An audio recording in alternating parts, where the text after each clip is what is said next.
Muy buenas a todos. Hoy en el Corral de Dolly os traemos un tema que no os va a dejar indiferentes. Hemos tenido una charla con Aníbal Lecter y con Cronos comiéndose a sus hijos y nos han dado una idea para un vídeo estupendo. Hoy os vamos a hablar del canibalismo en la naturaleza.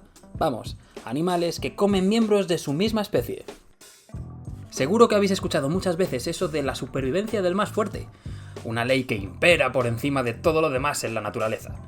Los fuertes son los más adaptados y adaptables a su medio, capaces de transmitir sus genes a la descendencia porque básicamente no se han muerto. Pues amigos, si hay algo que está claro en la naturaleza es que nada se desperdicia. Todos los organismos son potenciales fuentes de alimento para otros organismos, ya sean vivos o muertos. Y estar atento ante un buen plato de comida te puede dar la energía justita para convertirte en el más fuerte. A priori suena lógico que los miembros de una especie no se deberían matar entre ellos, ¿no? Bueno, se me ocurre alguna que otra en la que esto sí sucede. Los conflictos internos deberían ser un lastre y no una ventaja evolutiva para la especie, ¿verdad? Pues el caso es que esto no es tan así. Hay una serie de razones que justifican la existencia de animales caníbales, al menos de cara a la supervivencia de la descendencia. Y nosotros os las vamos a contar. La palabra caníbal deriva de la mismísima palabra caribe y significa gente fuerte en el idioma taíno. Así, era como se denominaban a sí mismos los nativos de Puerto Rico, y los españoles, que se aterrorizaron por verles comer carne humana, acabaron por utilizar la palabra para definir a humanos que comen humanos. En lo que no se fijaron los españoles en su llegada al Nuevo Mundo fue en la viuda negra. Aunque no estamos hablando de esta viuda negra, sino de esta. Esta araña que veis aquí es uno de los casos de canibalismo animal más conocidos universalmente. En concreto, la viuda negra practica el canibalismo sexual, que consiste en que las hembras se comen a los machos antes, durante o después de la cópula. No le pusieron mal nombre. La razón de esto no es una discusión de pareja, ni tampoco que la viuda negra esté extremadamente hambrienta. Esto lo hacen las hembras con el objetivo de conseguir energía para el desarrollo de su descendencia, y también para aumentar su fertilidad. En algunas especies de arañas, los machos, a la desesperada, intentan prevenir el canibalismo sexual obsequiando a las hembras con regalos nupciales en forma de insectos envueltos en tela de araña. Pero dentro de las arañas, no todo es comerse a la pareja. Existe un género de arañas mediterráneas que exhiben un canibalismo distinto: matrifagia. Sí, es lo que estáis pensando. En este caso, las crías de arañas se comen a su madre nada más salir de los huevos. Otro de los animales más conocidos por su canibalismo sexual es la mantis religiosa. Como muchos sabéis, la hembra de mantis religiosa se acaba comiendo al macho mientras o después de la cópula, empezando por la cabeza, lo que parece que acelera el proceso de inseminación. En todos estos comportamientos se prima más el beneficio para las crías, o al menos para su desarrollo. Sin embargo, hay muchos ejemplos en los que esto sucede a la inversa. Una enorme variedad de peces exhibe lo que se conoce como canibalismo filial, llegando muchos de ellos a comerse prácticamente a toda su descendencia. Lo que hacen con esto es maximizar la ganancia nutricional, dejando la descendencia para más adelante. Este canibalismo puede ser útil, por ejemplo, como una respuesta a un factor externo. Imaginaos una disminución en la cantidad de nutrientes del agua que pueda poner en riesgo la vida de los individuos adultos. Los individuos adultos que habían generado descendencia preferirán comerse a estos alevines para pasar el mal trago y más adelante poder volver a tener descendencia en mejores condiciones. Sin embargo, lo cierto es que el canibalismo filial es una constante en insectos y en peces, incluso aunque no se den condiciones externas desfavorables. Hay que tener en cuenta, eso sí, que el tamaño de los huevos es minúsculo en comparación con el de los individuos adultos, y que además la cantidad de huevos que se producen en el caso de los peces es inmensa. Los tiburones tigre de arena son un caso particular. Practican el canibalismo intrauterino. En este caso, tras el desarrollo embrionario, cuando uno de los tiburones crece lo suficiente, acaba por comerse a sus hermanos o a los huevos no fertilizados en el útero materno. Podríamos decir que esto es un ejemplo notorio de competencia intraespecífica, que sobreviva el más fuerte.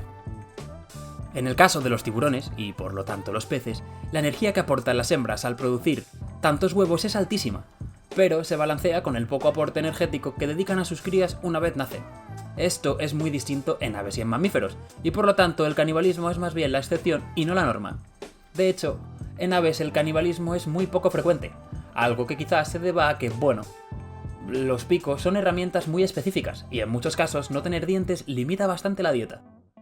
Sin embargo, existen también ejemplos, como el caso de la garceta nívea, un pájaro que normalmente pone 3 huevos, 2 que reciben muchas hormonas y 1 que recibe la mitad y su cría crece menos. Cuando nacen las crías, si andan escasas de comida, atacan al hermano débil y acaban por comérselo. Por supuesto, el canibalismo también es un comportamiento natural en mamíferos.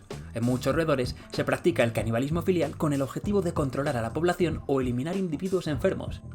Este tipo de canibalismo es más normal en especies que tienen un número más alto de descendencia, como ocurre en el caso de los hámsteres, que muchos tenemos como mascotas.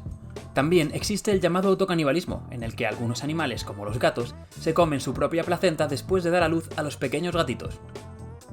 Por otra parte, es de sobra conocido el caso de los leones, y es que aunque lo de formar un ejército con hienas es bastante dudoso, sí que nos podemos creer el infanticidio que quería cometer Scar para llevarse a las hembras del clan. Los machos leones tienden a cometer infanticidio para cortar el periodo de receptividad sexual de las leonas, y si las crías no son suyas, es probable que practiquen el canibalismo filial. Este tipo de comportamientos también se ha encontrado en linces, leopardos, pumas, osos o leones marinos. Por cierto, hablando de los osos, hace un tiempo surgió una noticia que hablaba de que los osos polares se estaban volviendo caníbales debido a que el deshielo producido por el cambio climático estaba dificultando su caza. Sería más correcto decir que el deshielo ha aumentado la incidencia de comportamiento caníbal de los osos polares, ya que estos animales ya habían demostrado tendencias caníbales desde hace décadas.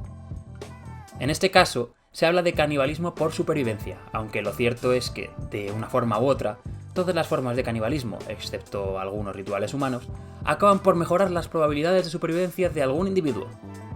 Se conocen casos de canibalismo en especies muy cercanas al ser humano, como orangutanes, bonobos o chimpancés, aunque normalmente estos casos se han reportado en zonas donde los recursos son limitados y la competencia por estos recursos es bastante alta. Ahora bien, lo cierto es que se conocen muchos más casos dentro de nuestra propia especie.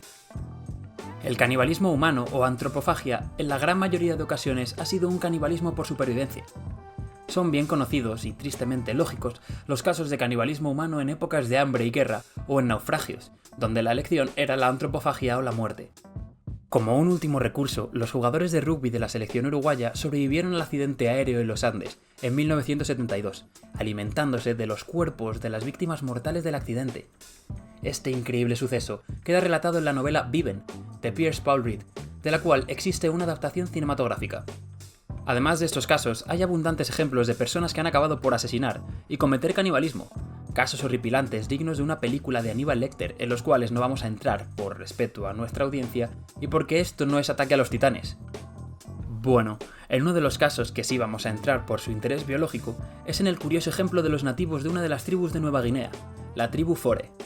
Los individuos de esta tribu practicaban el canibalismo debido a que creían que comiéndose el cerebro de otros individuos eran capaces de absorber su sabiduría.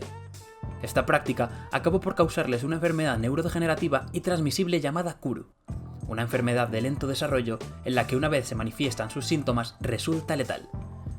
Pues parece que esta enfermedad está producida por un agente infeccioso que se llama prión. Y es que los priones son una absoluta curiosidad biológica, ya que no son seres vivos, ni siquiera podrían considerarse virus. Los priones son, salvando las distancias, lo que podríamos llamar proteínas defectuosas. Vamos, proteínas como lo son la hemoglobina o el colágeno, pero que están desplegadas. Estos agentes son causantes de muchas encefalopatías, como por ejemplo la encefalopatía espongiforme bovina, o mejor dicho, la enfermedad de las vacas locas. Como veis, además de la aberración psicológica que conlleva el practicar la antropofagia, esta práctica también es peligrosa por el riesgo de transmisión de agentes patógenos. El canibalismo podría ser considerado como el lado oscuro de la evolución. Sin embargo, desde un punto de vista ecológico, en el mundo animal hay quien consigue sacarle beneficios. Lo que queda claro es que en la naturaleza el canibalismo no es un comportamiento extraño, a pesar de que aún no se conocen las bases genéticas que lo regulan. Con esto llegamos al final. Y no, creo que por ahora no hay ovejas caníbales. Esperamos que os haya gustado este vídeo.